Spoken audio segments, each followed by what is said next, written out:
Okay, let there be more light asks a doozy of a question. I'll have to answer it, and I think maybe a more simple way than you want, or maybe answer a different question than maybe what you're asking.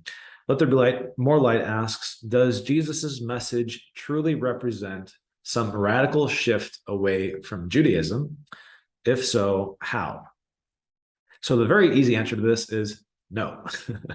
No, he does not represent a radical shift away from Judaism. But I think an issue maybe behind this question, which needs addressing, is whether Jesus is supporting any kind of shift away from Judaism at all. So there's a famous problem in the study of Judaism and Christianity in antiquity, which is called the parting of the ways.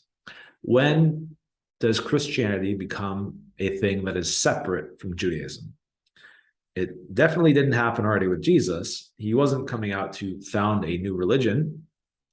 The earliest you could argue for would be maybe some of Paul's communities, but even that is kind of a famously bad perception of what Paul is doing. So Paul is not converting from Judaism to Christianity. Paul is a Jew, an ancient Jew, and remains so until he's dead.